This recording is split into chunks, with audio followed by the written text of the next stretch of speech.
октомври е светски ден на штедењето. По тој повод дојдов да поразговарам со господинот Филип Јордановски, кој што е извршен директор на брокерско друштво. Филип, добро утро.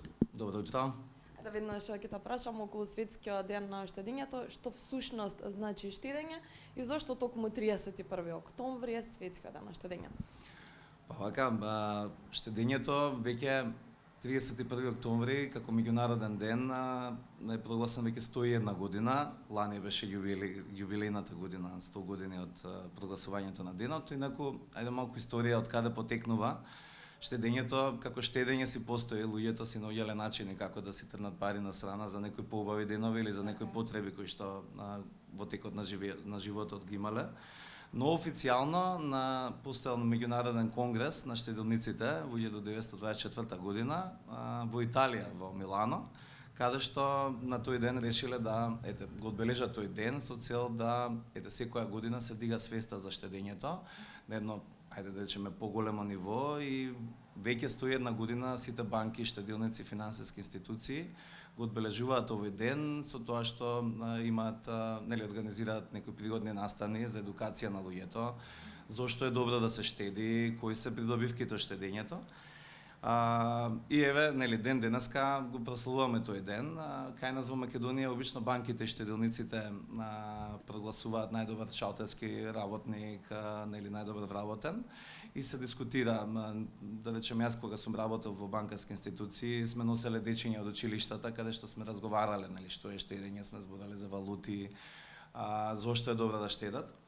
И инаку штедењето како дефиниција е многу едноставно. Значи, средствата кои што ни остануваат после извршување на сите обврски кои што ги имаме, сите не имаме, плаќаме сметки, си купуваме, трошиме и така натаму.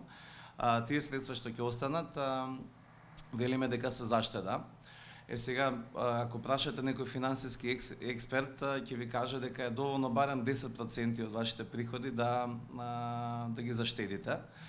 Некој ќе каже, еден е животот, треба да се троши, зашто да штедам и така натаму. Трети ќе кажат, има голема инфлација, парите нема да ми вредат за X години. Тоа, ако го објаснуваме, ќе треба многу да ви одземам од времето, но јас имам една теорија дека треба да штедиме, дури кога трошиме треба да штедиме. Како? Секој пат можеме да одбереме нешто што е оптимално. Значи, таа оптимизација, ако е нешто поскапо, е слично по квалитет, зошто да го одбереме поскапото, ќе го одбереме тоа што чини помалку пари. Од друга страна, не знаеме какви трошоци во иднина не чекаат, некогаш за убаво, некогаш за неубаво, но многу е полесно да се справиме со тие предизвици, односно тие непланирани настани, кога сме тргнале парички на страна. Сега мене ме интересира штедењето како штедење, дали значи да ги тргаме парите на страна, народно кажано, за црни денови, или да се инвестираат во нешто? Што е штедење? Така, тоа е вториот начин, да речеме, кога се штеди со некаква инвестициска цел или со визија, идеја за тие пари да се оплодат. Тоа го велиме дека е инвестициско штедење. Постојат многу продукти на пазарот. Сигурно сте слушнале, некој купил акции, некој купил врзници, има инвестициски фондови, значи има врзници корпоративни кои што ги издаваат компаниите со цел да дојдат до свежи пари кои што после ги реинвестираат во бизнисот. Државата го прави тоа, значи постојат државни врзници, наместо да се задолжува државата во банки, во Светска банка со поголеми каматни стапки, тие едноставно ги прибираат средствата од луѓето, од компаниите во државата. Затоа даваат одредена камата, односно чинење на врзникот, и на тој начин фактички се кредитира државата за потребите за инвестирање во инфраструктура и во некои проекти. Од друга страна, луѓето што купиле врзница направиле инвестициско штедење за X период, таа врзница после кој ќе доспее, добиваат одредена камата. Класичното штедење што обично луѓето, населението го користи, знаете, датира многу одамна, штедните влогови, штедните книжки. Сега веќе е дигитализирано, па е малку поинаков начин. Колку е безбедно овој начин на штедење? Тоа сакав да кажам дека каматната стапка која што добиваат за тие штедни влогови зависи од ризичноста на инвестицијата, односно ако стојат парите во банка, е поскромна каматата, да речеме, во моментот движи околу 2,5 до 3%.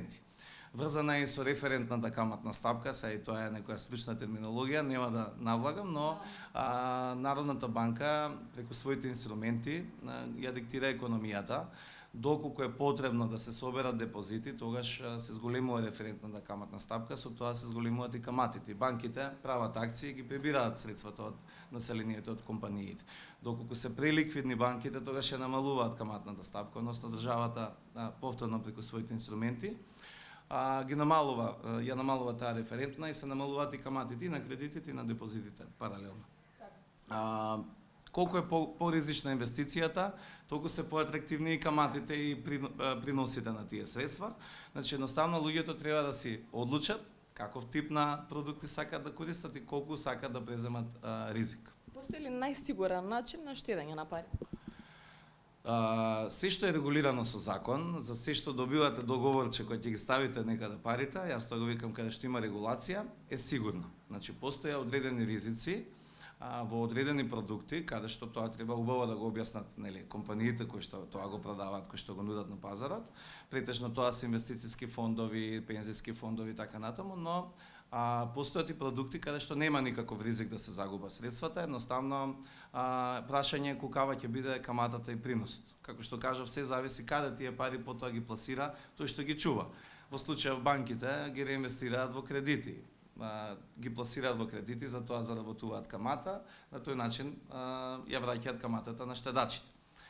Компаниите или државата преку проектите ги врати средствата и на тој начин обезбедува камата за штедачите. Инвестициските фондови ги реинвестираат во акции, тука е малце поризично да речеме, затоа што веќе зависи од некакви приватни компании кои што согласно нивното работење, нивните финансиски резултати ќе придонесат на тие акционери дали ќе земат камата или нема да земат принос на тие средства.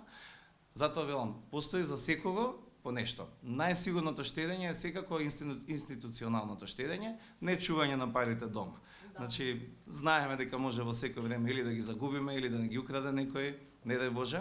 Затоа, секоја паричка, ние и младите ги едуцираме, дека се што ќе се заработат од родендени, од мекици, од слави, од сите пригоди, треба да си ги чуваат најмалите во касичка, во банка, на штедна книшка, со помош на родителите да ги реинвестираат. Постојат и осигурително инвестициски продукти, кои што се врзани со животно осигурување, тие се комбинирани unit link продукти, каде што се инвестира на долг рок, значи додека е млад човекот, треба да почне со таа навика за штедење, па кога ќе дојде до одредена возраст кој ќе треба да се жени, мажи, да си купи автомобил, куќа, да си има некаква заштеда, а во меѓувреме да си биде осигуран од некакви незгоди, непредвидени ситуации. Јас се благодарам за одвоеното време, на овој начин го одбележуваме светскиот ден на штедењето. Благодарам. Благодараме на вас.